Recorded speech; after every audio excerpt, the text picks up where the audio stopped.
सरकार कुणाचंही असो, आम्ही नेहमीच मराठी माणसांसोबत उभे राहू. अन्याय सहन करणार नाही ही आमची ठाम भूमिका आहे. बेळगावला तात्काळ केंद्रशासित प्रदेश म्हणून घोषित केलं पाहिजे, अशी मागणी आदित्य ठाकरे यांनी पत्रकार परिषदेमध्ये बोलून दाखवली. बेळगावमध्ये जो मराठी माणसावर अन्याय होत आहे, कालपासून आपण पाहतोय वातावरण चिघळत गेलेलं आहे. काही आमच्या तिकडचे कार्यकर्त्यांना अटका झालेले आहेत. हे सगळं जे होते ते आम्ही पाहू शकत नाही. आणि कुठे ना कुठेतरी ह्या सरकारने, जे ईव्हीएमचं सरकार महाराष्ट्रात आलेलं आहे, त्यांनी सांगावं. कारण मागच्याच वर्षी आम्ही जेव्हा आवाज उठवला होता तेव्हा त्यावेळीच्या घटनाबाह्य मुख्यमंत्र्यांनी सांगितलं होतं की बेळगाव ह्या परिसरात अधिकचा फंड देऊन, सोयीसुविधा देऊन तिकडच्या मराठी माणसांना न्याय देण्याचा प्रयत्न होईल. पण अजून ते कुठपर्यंत न्याय देऊ शकलेले आहेत? जो काही अन्याय होतो तो रोखू शकतात का?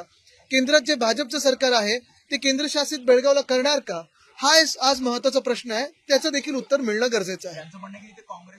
असो ना, काँग्रेसचं सरकार असो किंवा भाजपचं सरकार असो, जेव्हा आम्ही भाजप सोबत होतो आणि तिथे भाजपचं सरकार होतं तेव्हा देखील आम्ही त्यांच्या विरोधात बोललो होतो. आणि आज जरी काँग्रेसचं सरकार असेल, सरकार कोणाचंही असलं तरी आम्ही मराठी माणसाच्या सोबत राहू. अन्याय हा सहन करणार नाही, ही ठाम भूमिका आमची आहे.